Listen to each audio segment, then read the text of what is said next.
Okay, good evening.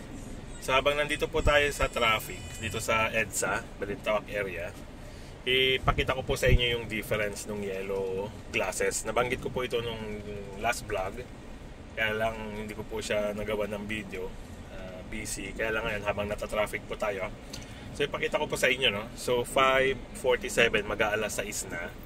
Ito po yung kulay ng normal na glasses. So ganyan po siya. So sana clear po itong video natin. Ngayon naka yellow glasses na po ako. So papalit ko lang po muna and then pakita ko sa inyo yung difference niya sa yellow glasses. So kanina po yun yung white, yung clear. Ito na po yung yellow. So pakitaas nga ng konti yung phone. Pakitaas ng konti yung phone. Para lang may pakita natin. Oo, nakikita. Okay, clear? Clear. So ganun po ka-kwan. Ine-enhance niya yung kulay ng ilaw sa gabi. And then sa kasalubong naman po yung brightness ng mga headlights sinosoften niya para hindi masakit sa mata. So pwede rin po ito sa mga walang grado. So pwede po kayong bumili ng yellow lenses na glasses kahit wala siyang prescription. Ang nagturo po sa akin nito yung kapitbahay ko noon na test pilot ng ATO, Air Transportation Office pa noon. So sabi niya, kasi natanong ko siya, mga siguro nasa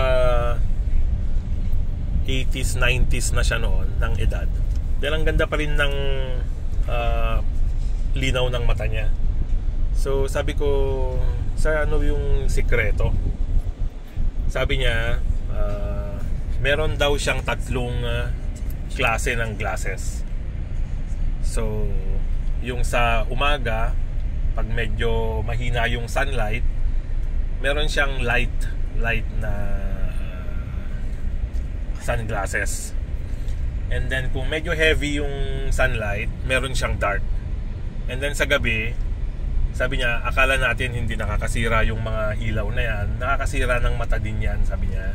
So, meron akong yellow lenses na glasses, sabi niya. So, yun daw yung naging secret niya over the years habang nagtatrabaho sa aeroplano, na kahit sa flight po sa gabi, yung mga ilaw ng instrument, sabi niya, nakakasira din ng eyesight yan. So, itong yellow light, ang ginagawa niya is parang pinapacify niya yung intensity ng ilaw para hindi masyadong puwersado yung mata natin. So nakita ko po ito, nag-offer po ang own days sa SM Baguio City. So doon ko po na-avail. Kaya lang dahil special request po yung ganitong mga kulay, nag-antay po ako ng 14 days. Pero hindi naman po inabot ng 14 days, parang 10 days lang po yata kasi yung order hindi siya readily available kasi bibihira po yung naghahanap siguro. So kinukan na lang nila, ini-special order na lang nila. Okay?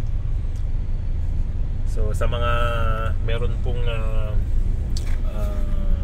corrective lenses na, pwede nyo pong i-consider ito, yung yellow light. Simula po nung ginamit ko ito, ang laking ginhawa po lalo na sa night driving. Okay? So yan lang po ang ating sharing for today regarding sa ating yellow glasses. Okay? So again, ito po yung yellow. So habang nandito tayo sa traffic, and then pakita ko po sa inyo yung clear. Okay? So parang ganyan po siya. Okay? Ayan, pakita ko ulit itong yellow. Okay. Salamat po!